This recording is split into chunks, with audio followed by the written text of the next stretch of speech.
दोस्तों एक बार फिर स्वागत है आप सभी का हमारे चैनल पर। और इस वीडियो में हम बात कर रहे हैं उन सभी कैंडिडेट्स के लिए जो दिल्ली यूनिवर्सिटी को टारगेट कर रहे थे और पहला अलॉटमेंट हो चुका है और अलॉटमेंट के बाद की प्रोसेस जो है वो कहीं ना कहीं अटक रही है। बहुत सारे बच्चे ऐसे हैं जो पार्शली वेरीफाइड आ रहे हैं और उसके पीछे की कुछ वजह हैं, जैसा हमने डिस्कस कर लिया था। तो मैं फिर भी एक बार सारी चीज़ें फिर से आपको बता दे रहा हूँ कि आगे की क्या कैसी प्रोसेस अब होने वाली है फर्दर। सबसे पहली चीज़ तो ये ऑफिशियल वेबसाइट है ड्यू की और यहीं पे आपको शेड्यूल मिल जाएगा, है ना। मैंने खोल के रखा है शेड्यूल ताकि आपको और क्लैरिटी से यहाँ पे चीज़ें दिखा सकूँ। देखो दो तीन चीज़ें हम यहाँ पे कर चुके थे। अपना फर्स्ट सीजीएस एलोकेशन हो चुका है और एलोकेशन के बाद हमने क्या किया है, एक्सेप्ट किया हुआ। अगर नहीं किया है तो अब कुछ हो नहीं सकता भैया, क्योंकि कैंसिलेशन का पूरा जिम्मा है। इन्होंने साफ सुथरे तौर पे बोल दिया था कि भाई आप क्या कर सकते हो, एक्सेप्ट करने का जो समय है आपके पास वो सीट एलोकेशन को वो 21 तारीख तक का है, ठीक है, और वो भी शाम के 5 बजे तक का। तो अगर आपने एक्सेप्ट नहीं किया होगा तो आप प्रक्रिया से बाहर कर दिए गए होंगे, सीधी बात है। इतना वो अब नहीं देखते। दूसरी चीज, जैसे ही एक्सेप्ट आपने करा होगा ना सीट को, तो फिर रिस्पेक्टिव कॉलेज में पहुंचा होगा वेरीफाई और अप्रूवल के लिए। प्रिंसिपल के द्वारा अप्रूव हो गया होगा, क्योंकि ये डेट जो है वो 22 तारीख की शाम के 5 बजे तक की थी, यानी कल तक की थी, ठीक है। अब वेरीफाई जिनका आ चुका है उसको आ रहा होगा फी पेमेंट ऑफ फी, है ना। पेमेंट आपको करना है तो वो पेमेंट आज 5 बजे के पहले करना है, 4:59 तक आज आपको कर देना है। अगर नहीं कर पा रहे हो ना तो ये मान के चलो प्रक्रिया से बाहर हो जाओगे। हाँ ये सच्चाई है भाई, है ना। तो ये आज के 5 बजे के पहले फी पेमेंट, जैसे ही पेमेंट फीस आप कर दोगे ना उसके बाद आपके पास ऑप्शन आएगा कि भैया क्या करना है। उसके बाद आप समझ पाओगे कि करना क्या है। यानी कि दो ऑप्शन, जैसे ही आपने फी पे कर दी मान लो, है ना, फी पे करी आपने, अब फी हो गई आपकी पेमेंट। इसके बाद आपके पास दो ऑप्शन आने वाले हैं, या तो आप क्या करो उसको फ्रीज कर लो, क्या भैया, या तो फ्रीज कर लो जो आपको कॉलेज अलॉट हुआ है वो, या फिर आप क्या कर सकते हो उसको अपग्रेड कर सकते हो। क्या करोगे, अपग्रेड कर लोगे। अपग्रेड करने का ऑप्शन तभी आएगा जब पेमेंट आप कर दोगे। अब उससे क्या, बहुत सारे बच्चे ये कंफ्यूज हो रहे हैं कि पेमेंट कर दिया और पता चला कॉलेज और जेबो। तो इसमें परेशान इसलिए नहीं होना भाई कि इतने समझदार हैं दिल्ली यूनिवर्सिटी वाले, आज से तो एडमिशन करा नहीं रहे।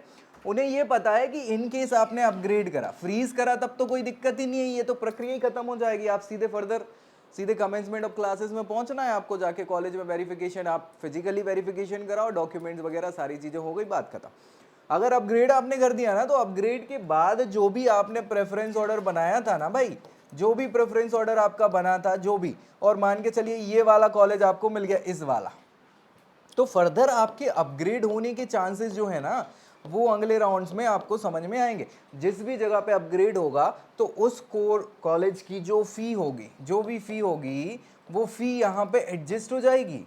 क्या समझ रहे हो, फी एडजस्ट हो जाएगी। अगर कम है तो आपने जिस अकाउंट से पेमेंट किया है वो आपकी उसी अकाउंट में वापस हो जाएगी। इनकेस ज़्यादा है फीस जो आपने पे करी है तो एक्स्ट्रा अमाउंट आपको पे करना होगा। सिंपल सा गणित है, कुछ एक्स्ट्रा गणित नहीं है। दूसरी एक चीज जो ध्यान रखना है, जो पेमेंट आप कर रहे हो भाई, याद रखो जो भी पेमेंट आप कर रहे हो फी का, वो खुद के अकाउंट से करेंगे तो बहुत बेहतर होगा। क्यों इंपॉर्टेंट है ये, क्योंकि अगर आप रिफंड के लिए जाते हैं या कुछ अनफॉर्चुनेटली ऐसा कुछ हो जाता है, विड्रॉ करा लिया सारी चीजें, तो वो रिफंड भी उस सेम अमाउंट सेम अकाउंट में आएगा।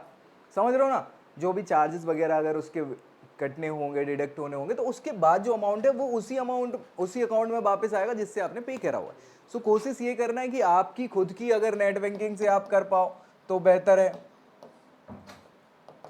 है ना, या फिर आप डेबिट क्रेडिट कार्ड का इस्तेमाल कर सकते हैं। सारे ऑप्शंस वहां पे आपको दिख रहे होंगे, उन्हीं के हिसाब से आप क्या कर सकते हो, पेमेंट कर सकते हो। साइबर कैफे वाले भैया के पास जाओगे ना तो उनके अकाउंट में वापस आएंगे, इनकेस वो होता है। तो अगर कोई परिचित है और भरोसेमंद है तो करना, नहीं तो मेरा तो यही सजेशन है कि मत करो, अपने अकाउंट से कर दो, वो ज़्यादा बेहतर है। ठीक है, कोई दिक्कत परेशानी, बढ़िया। तो अभी सबसे पहला काम जो है फी पेमेंट करने का। फी पेमेंट करने के बाद आपको फ्रीज और अपग्रेड का ऑप्शन चूज कर लेना। और इस सब के लिए आपको मैं बता दूं, आज 4:59 तक का समय है। क्या भैया, 4:59 तक का समय है।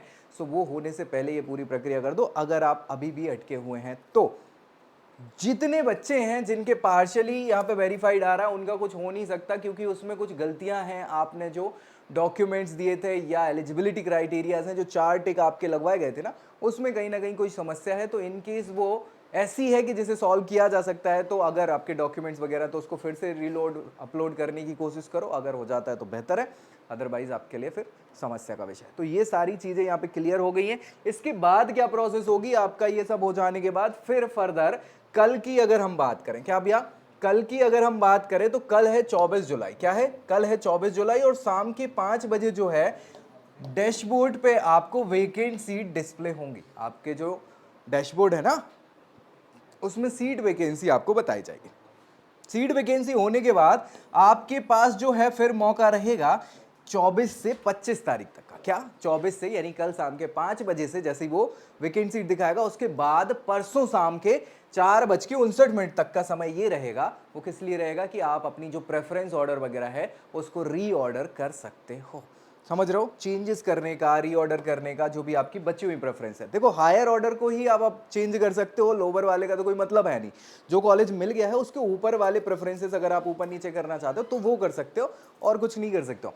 फाइनली फिर सेकंड सीसेस का अलॉटमेंट जो है वो 28 जुलाई को मंडे के दिन आपका आने वाला है। सो बस अब इतनी प्रोसेस है अभी फिलहाल। इसके बाद फिर क्या होगा, फर्दर यही प्रोसेस जो है वो रिवाइज हो जाएगी सेकंड राउंड वाले के लिए, ठीक है। सो ये क्लैरिटी मुझे लगता है आप सभी को हो गई होगी। बाकी कुछ डाउट डिस्प्यूट है तो नीचे जरूर कमेंट करें ताकि उसको रिजॉल्व किया जा सके। दोस्तों में शेयर कर देना है और चैनल सब्सक्राइब करना नहीं भूलना है। सो नेक्स्ट वीडियो में मिलेंगे अगली जानकारी के साथ, तब तक के लिए bye. I hope you like this video. For more such videos, keep watching our channel. And do not forget to like, share, and subscribe.